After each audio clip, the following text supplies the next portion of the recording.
আসসালামু আলাইকুম everyone, welcome back to my channel. আপনারা সবাই কেমন আছেন? আশা করছি ভালোই আছেন। আমরাও আলহামদুলিল্লাহ ভালো আছি।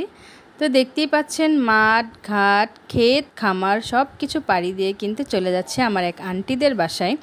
তো গ্রামে আসছি তো আর কি মানে সাডেনলি তো আর কি বেশি দিন থাকিনি, স্টে করতে পারিনি।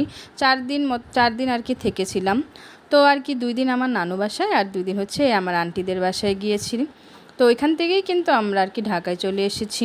তো আন্টিদের বাসায় যেতে যেতে কিন্তু সন্ধ্যা হয়ে গেছে। তো এখানে আমরা একটু আর কি অটো থেকে নেমে কিন্তু বাতাস উপভোগ করছিলাম, অনেক বেশি ভালো লাগছিল বাতাসটা। তো তাই তো এখন হচ্ছে মানে বাসায় চলে আসলাম। বাসায় এসে দেখি আর কি আমার আন্টি অনেক রকম নাস্তা রেডি করে রেখেছে। দুধ সেমই ছিল, সাথে ছিল নুডলস। অনেক এনজয় করে খেলাম আর কি নাস্তাগুলো। তো নাস্তা খাওয়ার পর কিন্তু চলে গিয়েছি হচ্ছে একটু মানে এই তো রাতে একটু ঘোরাঘুরি করতে আমার খালাতো বোনদেরকে নিয়ে। তো খালাতো বোনদেরকে সাথে নিয়ে চলে আসলাম আইসক্রিম খাওয়াতে। আমার হাজব্যান্ড আর কি নিয়ে আসলো তাদেরকে। আমার মেয়ে খেয়েছে কোন আর আমরা খেয়েছি হচ্ছে চকবার। তো বাসায় চলে আসলাম। বাসায় এসে দেখি আন্টি অনেক রকম খাবারের আয়োজন করেছেন।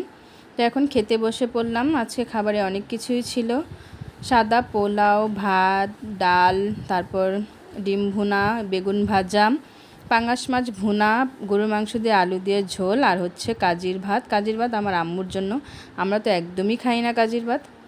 যাই হোক, এখন হচ্ছে মানে এটা হচ্ছে এর পরের দিন সন্ধ্যাবেলা কিন্তু আমরা ঢাকার উদ্দেশ্যে রওনা দিয়ে দিচ্ছি। গাইস, একটা কথা কি জানেন, যখন গ্রামে আসি না তখন মানে এতটা বেশি খুশি থাকি যে বলে বোঝানো যাবে না আর কি। যে মানে গ্রামে আসার সময় এত বেশি ভালো লাগে, কিন্তু যতই আর কি ঘোরাঘুরি শেষ হয়ে যায়, বাসায় যাওয়ার একটা সময় হয়ে যায়, তখন কিন্তু আমরা অনেক বেশি দুঃখী হয়ে পড়ি। তো যাই হোক, কি করার, বাসায় তো যেতেই হবে। আর না হয় আবারও মানে কোরবানিতে কিছুদিন পর আবার এসে কিন্তু আমরা ঘুরে যাব, আল্লাহ যদি চান। তো আজকের ভিডিওটি এখানেই শেষ করছি। আল্লাহ হাফেজ।